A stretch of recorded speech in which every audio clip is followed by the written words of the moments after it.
Welcome to the Postmodern Art Podcast, the podcast dedicated to giving artists who are wilding the world over the platform they deserve. I am your host, Nathan Ragland, and today's episode is brought to you in the third dimension. Today we have Kevin Temmer, a 3D animator with some outstanding animations to go along some catchy and relatable tunes.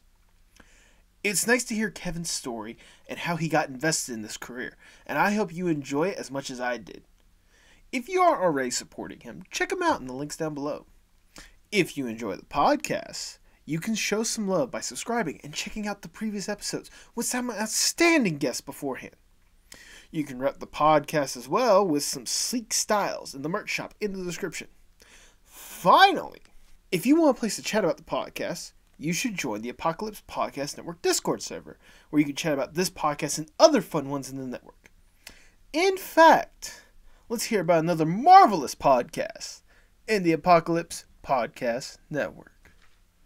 Hey there, Robo fans and Dino fans. Do you like science fiction? Do you like movies about robots and dinosaurs? Do you like podcasts that explore sci-fi philosophy through a fun and positive lens? Then you are going to love Robots vs. Dinosaurs. Every week, your host, Louis G, invites a guest onto the show to talk about one of their favorite sci-fi movies. It's a Robocast. It's a Dinocast. It's a battle for ultimate awesomeness in science fiction pop culture. Subscribe to Robots vs. Dinosaurs on Apple, Stitcher, or wherever you listen to podcasts. New episodes every Friday. Follow us on Instagram at RobosVDinos or Twitter at @VersusRobots. That is at VSRobots.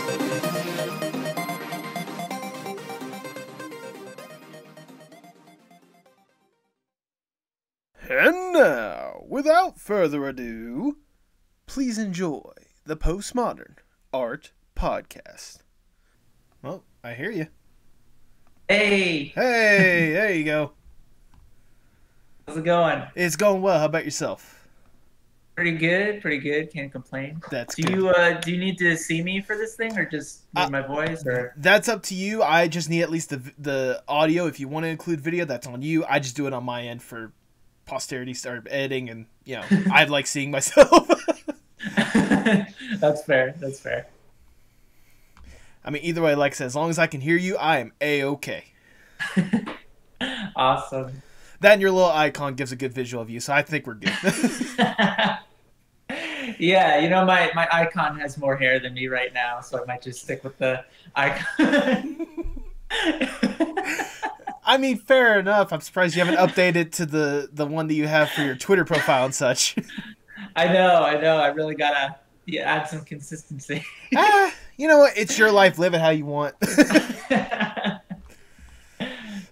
There we go. I like your wall. Lots of cool posters and stuff. Thank you. I try to more or less include it with the exception of like one or two pieces here and there. I try to include it with like stuff that previous guests I've had on the podcast have been involved with one way or another.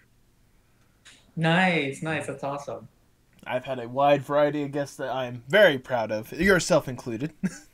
Oh, that means a lot. Thank you. Oh, absolutely. Trust me, I'm going to be showering you with a good bit more praise, especially at the tail end of the podcast, too. But still, I want to at least let you know that I'm not just bringing you on here just because, oh, yeah, he's got a following. It's like, no, I truly admire your art and such, and I want to, know more about the artist behind the art. Oh, well, thank you. Well, thank you for giving me your time more than anything else. Yeah, absolutely. I love talking with people about art and animation and stuff. I really enjoy it. So, is this your first time appearing on a podcast? No, I've actually appeared on 2 others, I believe. Nice. Yeah, so I've got a little experience. That's good. That's better than a lot of my guests and such. But at the same time, I'm sure you can attest to this. Each podcast experience is different on their own. So. Oh yeah, absolutely. I was gonna say I've been trying to get my own name out there, like with this podcast and such. So I've been appearing on a bunch of other podcasts as well. The most recent one, I tested out my improv skills with this podcast called the Jock Doc Podcast. It's like a fake, like call-in doctor show. It's like, hey, I'm dealing with this medical issue, and like giving goofy scenarios. Of course, they make sure to explain at the beginning, this is just a parody. If you need to seek medical advice, go see legit medical advice. Right, of course. That sounds fun, though. I'm sure the episode should be out by the time this episode comes out. I could be wrong, but I appeared on there as a literal starving artist, as in I'm trying to get my name out there by spilling my guts to the world, as in my art is through puke. So like I went up there, it's like, so I went up there. So my question, Doctor, is it okay to eat paint? Oh my God. That's great. I hope it turned out great. I'm hoping other people love it. If it does come out by the time this one comes out, I'll be sure to link it and all that stuff. But yeah. Awesome. All right, Kevin, before we really get going, I want to ask the icebreaker question I ask for every single podcast. What is your most unpopular art opinion? Oh, man. Okay. So growing up, I loved the movie Chicken Little. And I know that everyone hates it. Everyone is always like speaking poorly of it. I liked it. I related to him. I'm a short guy. I was a short kid growing up. I could relate to being a little chicken. So I think that's definitely my least popular art opinion. I mean, don't get me wrong. When you think of classic Disney films, Chicken Little is not really top of people's list. But I also understand like the appeal of it and what it means to certain people and such. And for you, it just connected to you on a different level than most of the other people that probably watched it. Yes, definitely. I admit it's very dated visually, and but I definitely related to it. So I'm sticking to my guns on that one. I mean, if you want to talk about like dated material, let's talk about like the classics that some people will talk about as like their absolute favorite. And if you look at again how they filmed some aspects of it, a lot of people could easily tell that some of the stuff is dated in one aspect or another. I mean, at the end of the day, inspiration can come from anywhere, and connection can come from anywhere. If that's a film that you connect with, okay, who am I to judge? Thank you, I appreciate that. No problem. But nevertheless, the fact that you enjoy Chicken Little, is that a hill that you're willing to die on? You know what? I think so. I think I'm gonna die on that hill. Then, if that's the case, I can't think of a better way to start the Postmodern Art Podcast. Welcome, everyone. I am your host, Nathan Ragland. Feel free to subscribe or follow whatever streaming platform you prefer. I am a part of the Apocalypse Podcast Network. Go to apocalypsepodcastnetwork.com for more about this podcast and other outstanding ones in the network. And follow us on Twitter and Instagram at PostmodArtPod for future updates and guest announcements, including today's guest. He is a 3D animator that's worked with Jam City and Blue Sky, currently with Squanch Games. He is also a songwriter whose animated music videos are a sight to behold. Welcome to the podcast, Kevin Temmer! Hey! How you doing today, my good sir? I'm doing great. I mean, after an intro like that, how can you not be great? I try to make sure that I give my guests the credit that they deserve, because some of the stuff that you've presented out into the world is something that is above and beyond sometimes. So right off the bat, thank you for presenting that. But before we really divulge too much into what you have done, let's go back just a little bit. I want to know the origin stories of Kevin. What exactly got you interested in art and animation in the first place? Yeah, so I mean, I've been into that stuff ever since I can remember.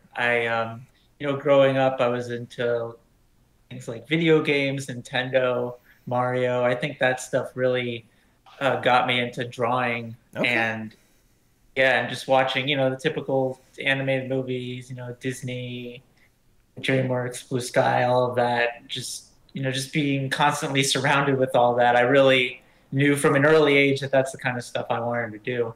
Chicken Little, I'm sure there's a... Oh yeah, you better believe it. When did it for you go from just like a love and admiration for this kind of stuff to a passion, potentially making it your career? Right, yeah. Well, I mean, when I was young, I would draw, and when I started seeing when CG animated movies started coming out, I was really curious how they did it, and I was trying to look up software online, and I found some 3D software and started fiddling around with that. And okay, as I continued to do that, my passion grew and grew until my parents eventually found an art school for me to go to, and that really set that path for me to get to my career. Nice. That's it's great to know that there was always kind of a love and like a foundation for that support more than anything else with that kind of stuff. Yes, absolutely. I'm very lucky to have found the thing I wanted to do pretty early on, and for it to have been more or less consistent, and also to have, parents that supported me, supported that dream and tried to help me out with it. So Oh, I'm absolutely. very grateful. Absolutely. I was gonna say, for some of the, I made sure to do a good bit of my research. Was some of those first like programs and such, were those all the way back in 2006, or was that whenever you were starting your college career? Yeah, like I think as far back as 2006 or maybe a little later, but yeah, there was that era where I downloaded some weird 3D software that's I don't even know if it exists anymore, but I was just fiddling around with it, making 3D models of like Nintendo characters and stuff like that, just sort of trying to teach myself. And I think that did give me a jump start for sure. There you go. But yeah. I mean, I'm glad to see that you were able to go out of your way to try to find that, I guess, spark more than anything else in finding some of the software. Because some people, it's, it might seem like a heavy task for them to even go that far with it, you know? Well, I'll tell you something. I wasn't the kid that went outside a lot. I wasn't the kid that hung out with friends a lot. Every time I was in school, I couldn't wait to get home and just start making stuff. I was, There you that go. sort of kid. So I needed something to fill my time and keep me excited. So it sort of just worked out. Hey, you know what? It's a good start, especially seeing where it's taking you at this point.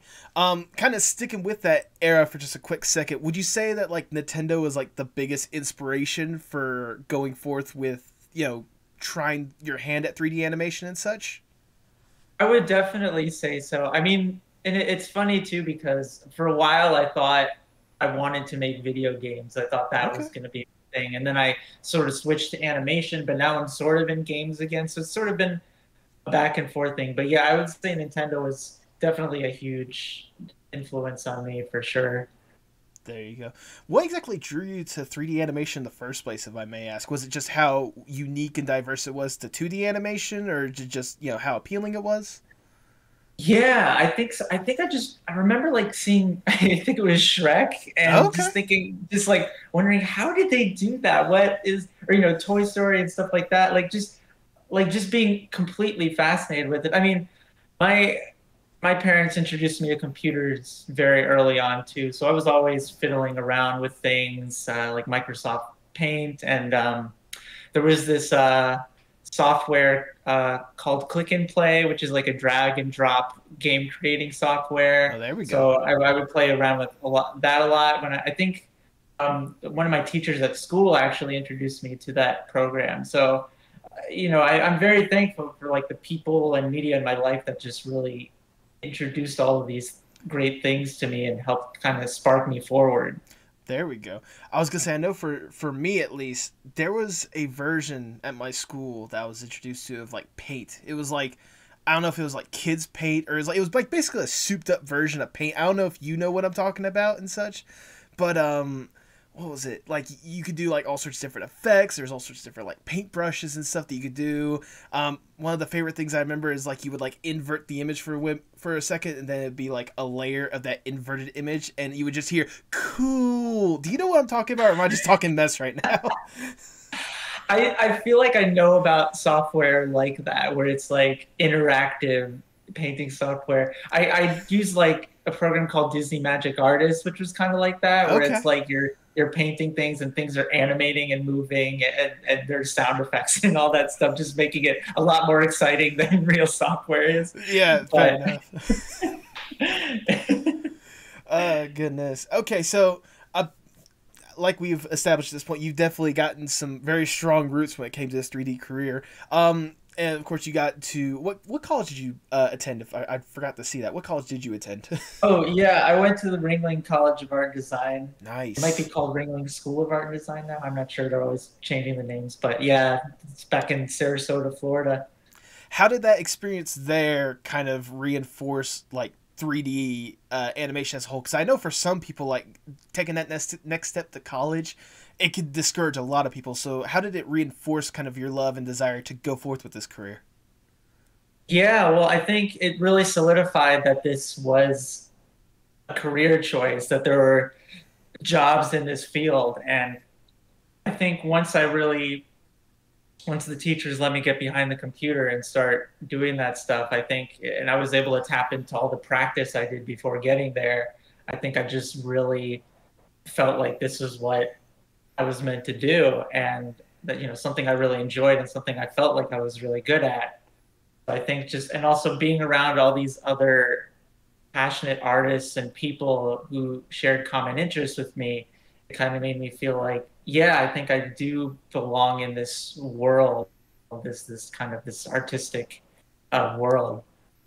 There we go. There we go. I mean, as someone that has also gone to college, it's one of those, I could definitely tell, like, just being around, like, creative people as a whole definitely helps spark that inspiration, that love more than anything else. So I can only imagine, like, for you, especially for something that, was so different and unique growing up for you, like, being around people that also love that different and unique thing, like, lit a fire higher than you ever seen before. Yes, absolutely. There we go. What was the first, like, big opportunity for you, whether it be in college or outside of college, truly working with the field? Right. So I think it was the summer between my junior year and senior year. I got to do an internship at Jib Jab. Okay. They do, like they used to do a bunch of greeting cards, and they do like the story bots, stuff like that. So yeah, that was like my first like true job, even though it was an internship, but my true job in the field. So that was a big learning experience for me, for sure. I can only imagine. Yeah, yeah. And then I guess my true transition into the field was my internship at Blue Sky Studios, which was Yeah. after I graduated college. And then that led to a full-time position over there for a while. Yeah, I can only imagine, like, especially you said that was like one of the studios that you used to watch the films of, and then here you are actually working with that studio. Yeah, it was pretty surreal. It was pretty wild. How did that experience at Blue Sky, I'm not gonna say like reinforced, but how, like, was working at Blue Sky almost like what you envisioned whenever you were going into this field, or was it like a truly like different experience, like a whole different world you stepped into? There were things that were kind of like what I expected, but there were also things that were a lot different. I mean, it was a very cool place with like all these really creative, great people. It was very intimidating because in college I sort of felt like a big fish in a small pond, but then you go into the real world and it's very extremely humbling because you're surrounded by all these super amazing, talented people. Oh yeah. And I mean, in college there were also amazing, talented people. I think it's just like there's this like concentration of just all these like like animators that have been working for forever. There are people that were working there for like 10 to 15 years, and here I was just coming fresh out of college. So it was definitely intimidating for sure. I mean, it was intimidating, but I mean, I assume the fact that you had a full-time position there, you adjusted, I guess, fairly well enough to, work on some amazing stuff while you were there. I did have a lot of cool opportunities there. It was still sort of a struggle, though. I will admit it. Okay. I think that my struggle there helped me sort of helped propel me to where I wanted to go next. Okay. Because I think, yeah, something about, I think that I thrive more sort of creating my own things. I think I do struggle, working on things with directors and stuff like that. It can Okay. be sort of tricky. I think like, I like the idea of creating my own short films and stuff, right? And I think that's where I feel like I thrive the most. But it's hard to make money off of that without having a day job on the side. So, Right. but I think like being at Blue Sky helped me learn a lot and figure out more about myself and like what I like and what I don't like and how, I mean, the things that sort of make me tick as an artist. That's good. More than anything else, once again, I hate to, basically beat the dead horse at this point, but kind of reinforcing that passion that you've always had this entire time, and sort of helping make sure that it continues both personally and professionally more than anything else. Exactly. Absolutely. And I think like being there led to other opportunities down the line where I could sort of exercise a little bit more creative freedom. There you And I go. think that like that's what it kind of comes down to, when working at like a big studio versus a smaller studio, there's like pros and cons to both because working at a big studio, you get to work on these really cool, huge, fantastic films. Sometimes it doesn't provide as much creative freedom because you have supervisors and directors and you have to fit their vision. Right. But I found that the places I've worked at after that they've been like smaller studios and they've given me, I felt like I've had a lot more creative freedom at those places to kind of just experiment a little bit more. And so I think that's something that did come as a surprise to me because when I was in college, I was convinced like, oh, I need to work at a big studio. It has to be Disney or Blue Sky or I'm not going to be happy. And I think finally experiencing it was such a huge learning experience for me because I realized, no, I don't necessarily need that to be happy. I think that there are other environments that I might be able to thrive in better. Well, there you go. I mean, and you can correct me if I am wrong, but I imagine one of the places that you got to really flex a little bit of creative freedom is, what was it, Jam City that I've been seeing about a little bit? Yes, that was a really fun experience because, I was hired as an animator, but also was given the opportunity to write a few songs for them. Yeah. And so, because it's such a smaller studio, there's more open opportunities to contribute ideas in different ways. And that's something I really enjoyed with that. Now, I'm glad you touched upon the songwriting, writing songs and such, because that's another aspect that I wanted to ask about. Along with the love for animation, was there always a love for songwriting as well? Like, how did that sort of develop to be?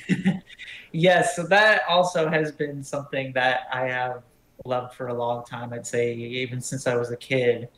A kid growing up, my parents, especially my mom, introduced me to a lot of Broadway musicals. Oh, there we go. Growing up, so I have a lot of education with that. And also, I grew up loving Weird Al and all his song parodies, and that encouraged me to like write a bunch of song parodies when I was a kid. Some of them pretty terrible, but just training steps to get to a later place in life. Everybody's got to start somewhere, Exactly. I mean, no one could be like Weird. I mean, even that Weird Al had to like start from somewhere before he got that appearance with Another One Rides the Bus. I mean, exactly. I'm glad that that was his first appearance. Good on you. I'm a big fan of Weird Al. I am aware of a lot of facts of him, so there you go. We are two peas in the same pod when it comes to that master of just hilarity, if nothing else. He's great. Is he? I just gotta ask. He would be like a dream. I can imagine for me. I'd love to have him on the podcast. For you, I imagine that'd be a dream just to work with him at some aspect.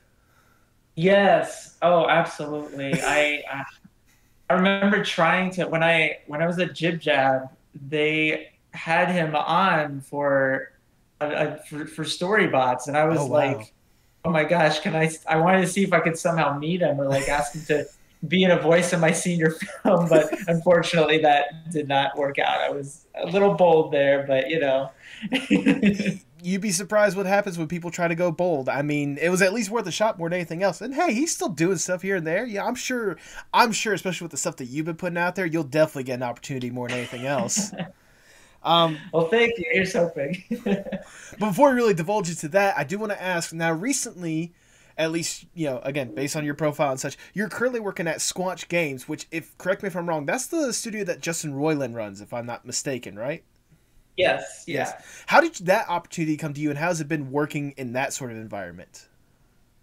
Yeah, so I've kind of reached out to Justin years ago. This is like even before Rick and Morty. Right. I sent him some of my stuff, and he was pretty impressed. And just so over the years, I've just kind of every once in a while, I would like reach out, send him my stuff. And sometimes he would be like, hey, we're looking for work. Do you want to try to apply to this job here? And so I think this is like my second or third try, like getting into Squanch Games, and it finally worked out. Sometimes life is like that. But yeah, it's been a pretty cool opportunity so far.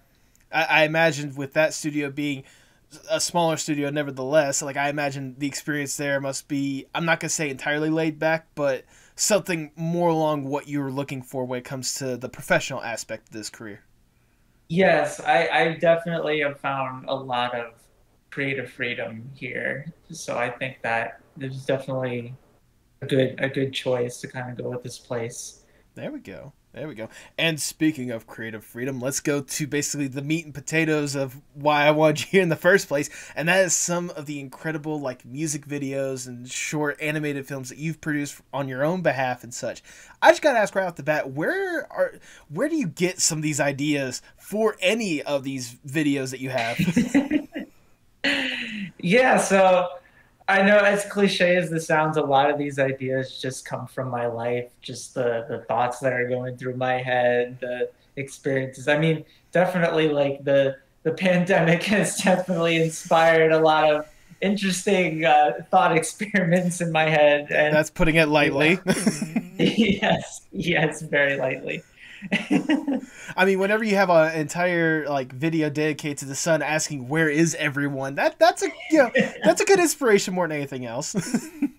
Yeah, it might have been a little on the nose, but I think it got the point across. Absolutely. I was gonna say it was the pandemic a major one for What's the Matter, Martha, just in general.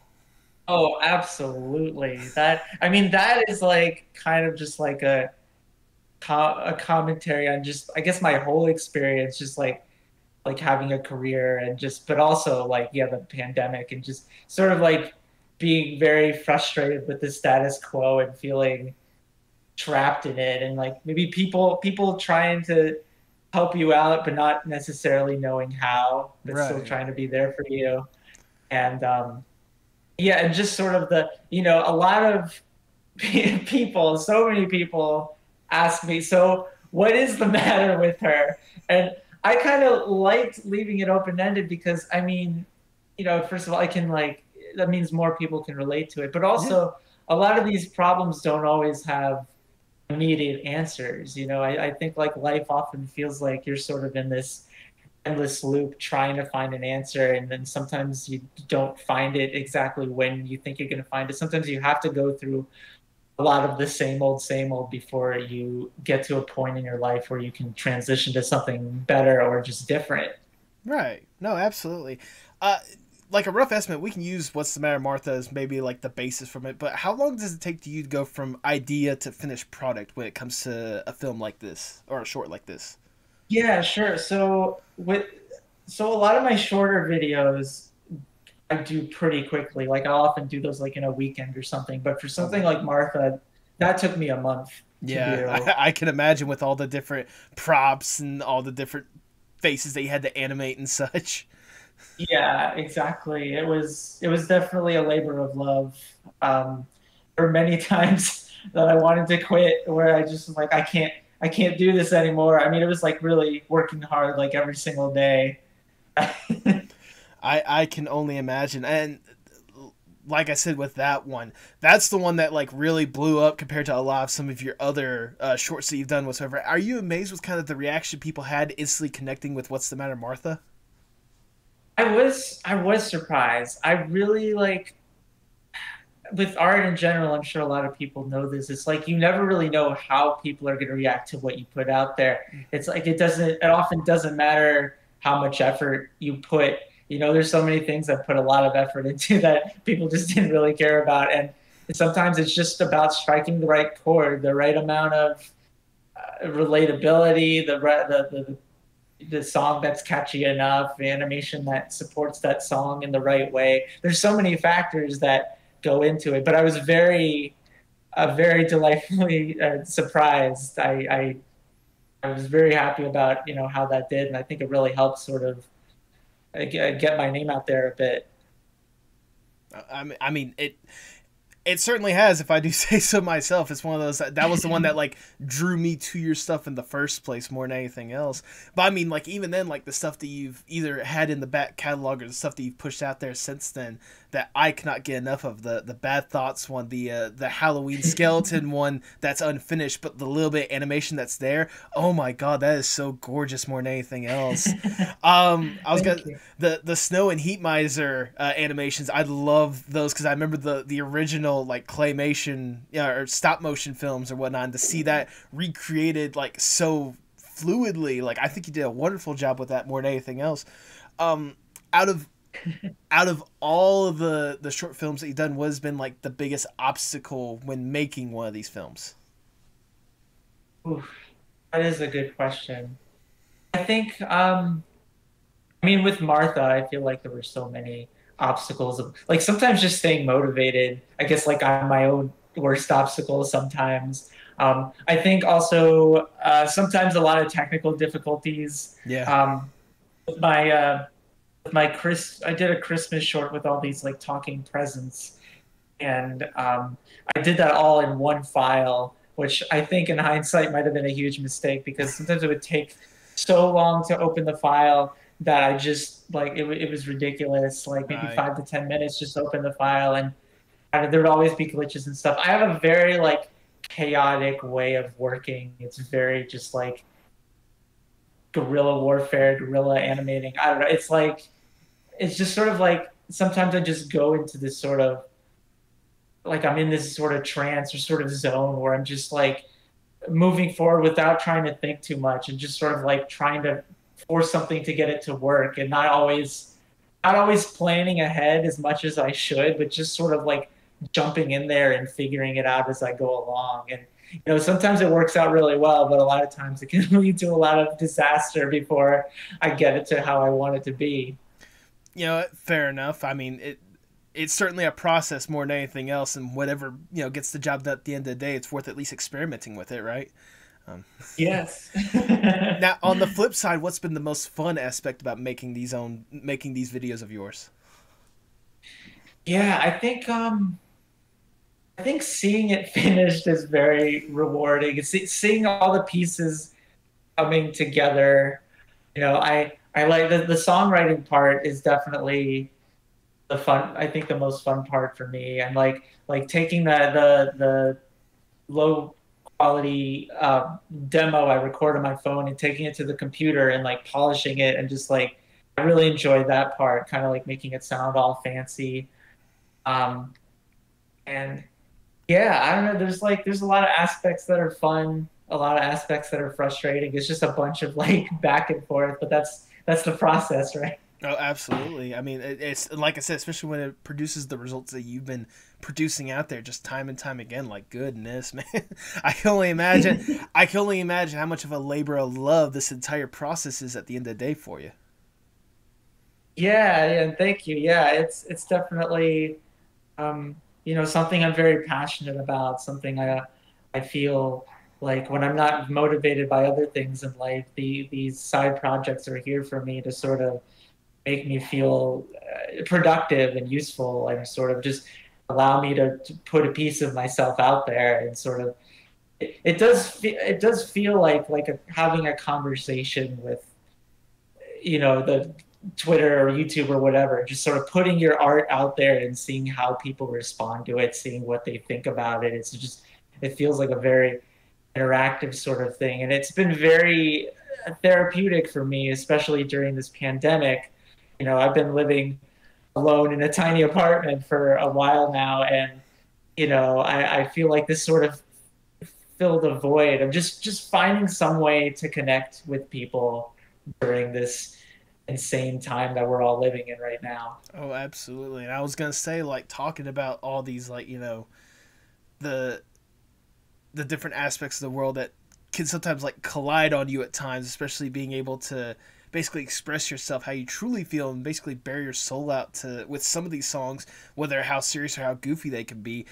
Are these shorts that you make and like these characters that you've developed and such, are they more or less like a comfort for you to like express yourself, like truly like let how your mental is out there to the world? Yes, I'd say 100%. And I mean, I've had the occasional people be like, Kevin, are you okay? And sometimes I don't know how to answer that, but I mean, just watch the video and decide for yourself. But no, I mean, it's like, it's exaggerated to a point where I'm like, I'm goofing around about it. But there is definitely a lot of, I'd say there's definitely truth to most of the videos I post. It's definitely coming from some sort of mental state I'm in. And I think it is therapeutic to put that out there and to know that people relate to it. I guess it makes me feel a little less alone in that mental state, that other people are feeling the same. There we go. People were probably asking that question whenever that moon rap came out, because that thing was very... No, I'm joking. Okay, that one might be more far removed from my mental state and more just letting my chaos demons come out. But yeah. I don't have a desire to destroy all of life in the universe. If anyone is concerned about that, Not yet, anyway. Yeah. Now I imagine that obviously you have like a lot of stuff that's probably still being developed. Some of them being built up. I imagine the biggest one and the one that you tease about on and on again that I definitely want to know more about is the Employers from Outer Space. Oh God, yeah. So that one has definitely been on and off the shelf for so many times. Like I can't. I'm not comfortable saying that it's in development right now because I just constantly like put it on the shelf, take it off the shelf, work a little bit on it, then put it back on the shelf. I mean, in that case, you could just say it's just in development. That's how a lot of like the extended projects are on and off the shelves. Sure. That's what they're described as, right? I mean, what was that? I believe that was the process of Duke Nukem Forever or something like that. So I think you're on the right track. Hopefully, a lot better than that game. I like what little teases you have presented out there and such. Like it looks like to be just something else more than anything else. How did that concept come to you in the first place? Like was it just on a random whim or something like that, or? That it's funny. That was a very direct inspiration. I saw the movie. Have you ever seen the movie Sorry to Bother You? Yes, I know exactly what you're talking about. Yeah. So the way that. Now, of course, there's a lot of commentary in there, like, racial commentary and stuff like that. One of the things that stuck out to me was like the commentary on corporate culture. And there was like a scene where someone was like talking about how like, oh, remember, we're not just a company, we're your family, and how no one was buying that. And that really stuck with me. And it was a time where I was also, I think that was when I was unemployed after Blue Sky, and I was feeling that I was trying to apply to a lot of places, and I kept getting things like, oh, we want you, but we don't have a position ready yet, or can we put you on a hold? Can we reserve your spot? So all these like promises and no delivery. So I was starting to get really frustrated with just like careers in general, and so that plus seeing that movie just sort of sparked this idea in me. And I'm really into aliens and sci-fi and space like that. My dad is also really into aliens and inspired me with that. And so just combining all these different elements, I just thought it would be a fun idea where it's like these space aliens represent, because like when you graduate college and then you go into the real world, it really is like sort of going to another planet, just going into outer space. Everything is so different. You learn, sure, you can learn about outer space, but you never really know exactly how it feels until you're there and experiencing it. Not that I've been outer space, but I assume it's not yet anyway. No.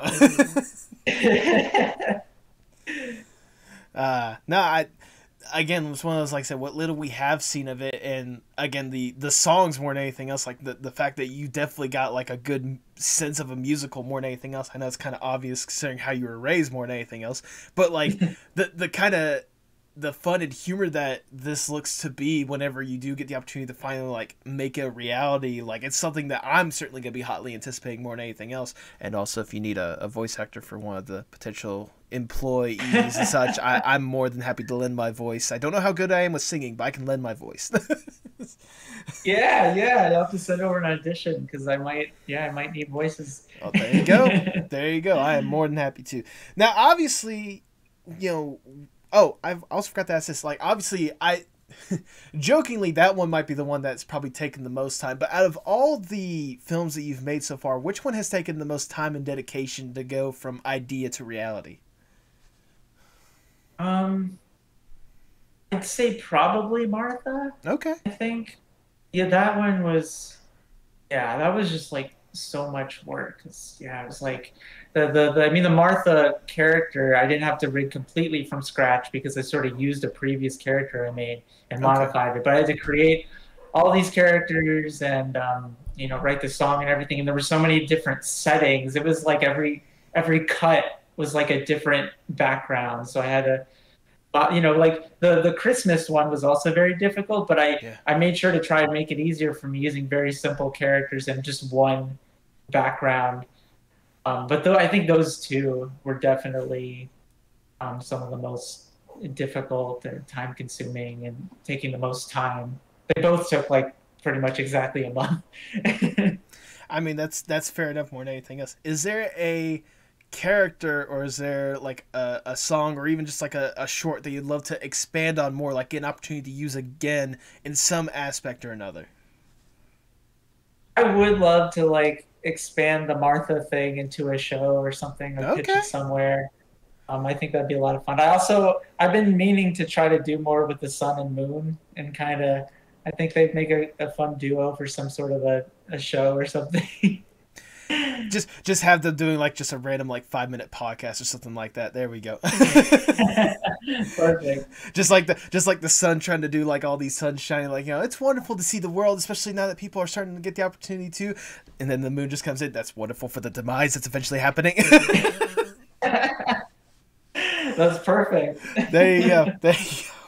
Now, for many people that might be curious, how it, like, obviously you had a different path than probably a lot of other people when it comes to creating 3D animations, whether it be professionally or personally. For someone that might be curious on going down that path themselves, what would be a recommendation that you would give to them to help them grow and see if that's potentially what they want to do? Yeah, so I'd say any ways that you can find to practice. I mean, there's software out there. There's Blender, which is free software. I don't know how to use it, but I know a lot of people use it, and it seems really cool software. So I'd say just find your way to utilize the resources that are out there and just start practicing as soon as you can, and then see if it's something that you think you'd enjoy doing with your life, and just test the waters. My path was art school, but that definitely is not the only path there. You could take individual classes. There's so many resources out there. So I definitely suggest looking at all of your options before making a decision, because, it's like I'm in debt now. I have a lot of student loans. I even wrote a song about it. That's how bad it is. But I saw that. I saw that one. I relate to that a little too much. Anyways. But so it's like, just sort of, it's such a great time to be alive now. Well, besides, all the problems going on in the world. But in terms of art, there's so much available to people right now. It's so easy to find things out there. You just have to, search it online. So I think just really looking out there and seeing what's out there and taking advantage of it, and just going down that path and seeing if it's something you're passionate about.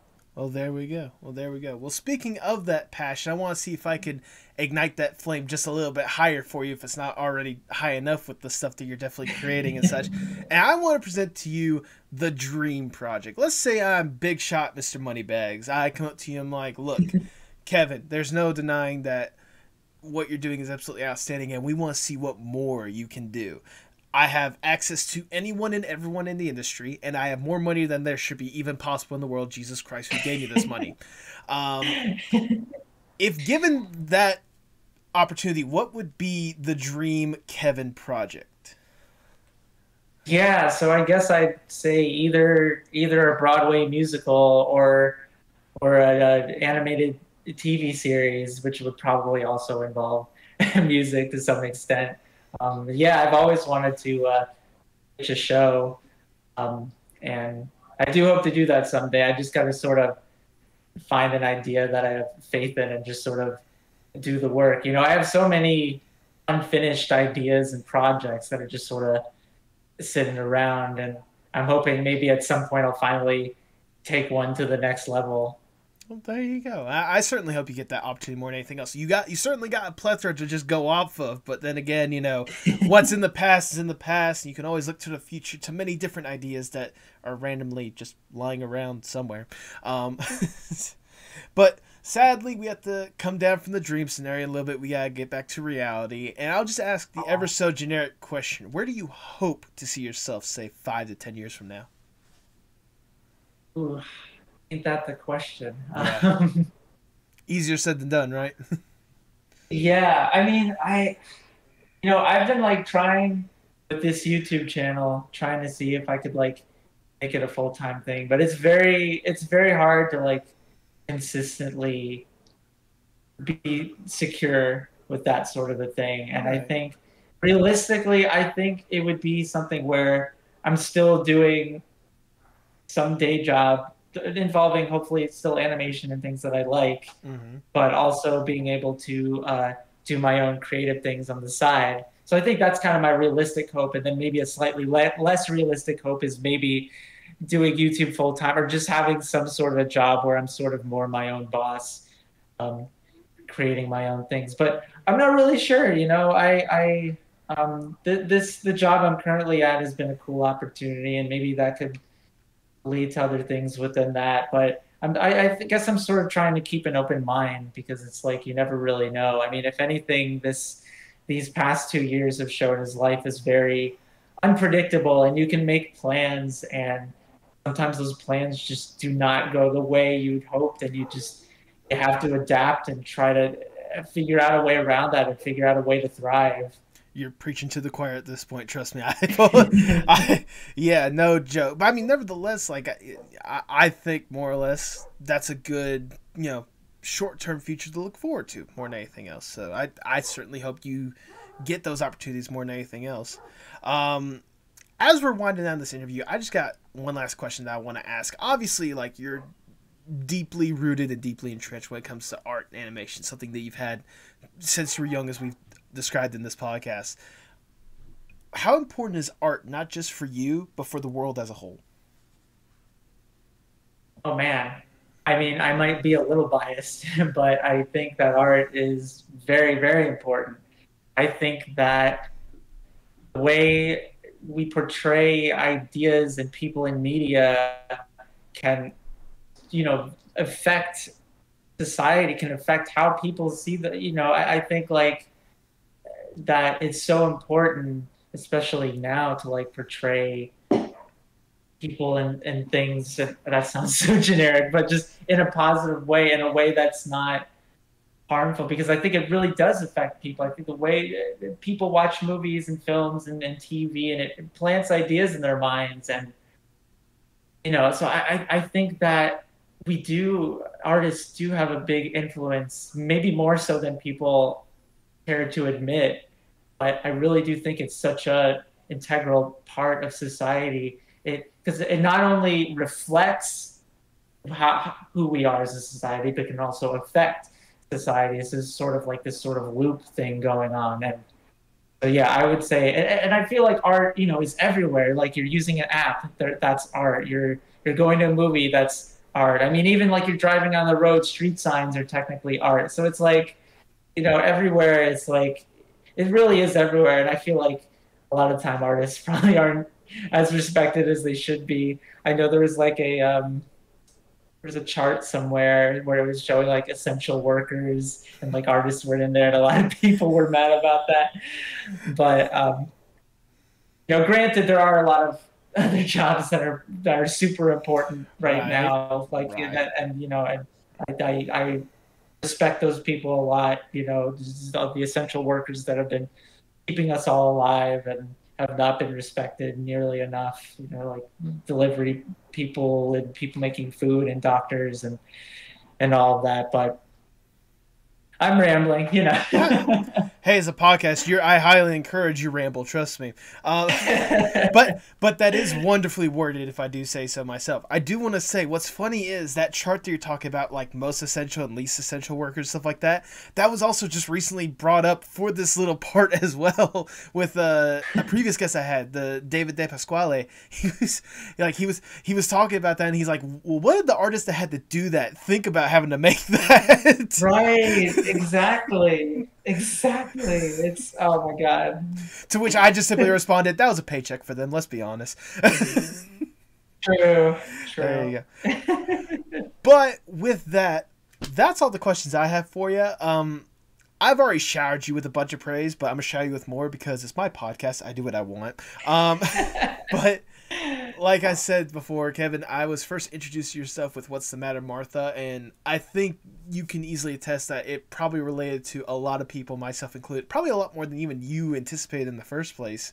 I could be wrong, but you know, since I first saw that, seeing the stuff that you've been able to consistently produce, it amazes me more than anything else that you've had this that you've been able to produce like this high quality stuff every single time you post something new. And whether it be something as silly as Vision in the White Void, a cheap puppet knockoff, or something as, you know, outstanding as, you know, again, you know, what was it? Words Are Wonderful. I had it and I lost it. It happens to me more often than not. But something as outstanding as, like, something that's outstanding and relatable, like, you know, the sun seeing that there's no one else left on Earth at the moment because of everything that's kind of going on. The fact that you've been able to keep producing this kind of high level stuff every single instant, and the fact that you're basically doing it on your own is a testament on its own.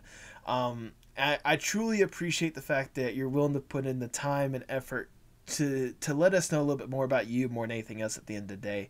And you know, I'm one of thousands at this point, hopefully one of millions one day, that'll be rooting for you every single step of the way with whatever you do next, because we all know what you're going to be producing is going to be great one aspect for another. So thank you for what you do. Thank you for dedicating yourself to this kind of stuff. And thank you for your time more than anything else. Yeah, absolutely. Thank you so much for having me. And if I could add one note to that, I would like to say that I feel like, you know, when you're passionate about something, it's like you don't have a choice. I know it sounds a little like cliche and over dramatic, but like I feel like I didn't have a choice when I made those things. I like had to make them. It's like my survival. It's how I got through all of this. And I think that's sort of like how you know you really love doing something, when it's like you're not choosing to do it. You have to. It's just it's how you live. It's how you exist. Well, more than anything else, I'm glad to see that you're still surviving and thriving more than anything else. So thank you. Now, for people who may not already know for one reason or another, go ahead and plug yourself for the people at home. Oh, thank you. Yeah. So you can find me on Twitter. Just search Kevin Temmer. I've got a YouTube channel, Kevin Temmer Tunes, where I post all my songs and stuff. And yeah, that's pretty much it. Pretty short plug. Why not? There you go. I was gonna say, if you missed anything, I'll be sure to put it in the description below and all that stuff. Do you have any final words before we sign off? Oh man, I should have saved that note for the final words. It would have been awesome. It would have been like, whoa, man, leave me with that in your head. No, I think just going back to that, it's like, yeah, I feel like just keep trying to find that thing in life that you love. Sometimes it's not going to be the thing that you're paid to do, and I think that's okay. And sometimes it's going to be really hard to find time to do that thing you love. But if you can find some way to sprinkle it in your life, even just a little bit, I feel like that's so important, to just find something in your life that gives you purpose and that makes you feel like you're adding a little something, even if it's just like a dumb puppet singing about being trapped in a white void. Just anything. Just try to find a way to be happy in this crazy, crazy world. I was going to say, more than anything else, that's kind of a testament when it comes to this podcast in the first place, more than anything else, because a lot of these artists that I bring on, they're not doing it because they really have to. They're not producing stuff they are because they have to. It's one of those, like, they have more or less a need to. because it's like it's part of them. They want to. They need to let themselves out there more than anything else. And I think you, more than anything else, just kind of put this entire podcast into a nice little box. So thank you. No problem. But with that, all I have left to say is for the people at home, hasta luego, mi amigos. Yeah. Tell me what's wrong, tell me sparks in motion. Sing me a song, tell me your eyes can open. Show me it all, pick me up in the car you drove when you used to call. Show me it all. Thanks for listening to the Apocalypse Podcast Network. For more great podcasts, go to apocalypsepodcastnetwork.com. And remember, every time you support one of our sponsors, you're supporting the podcast you just heard.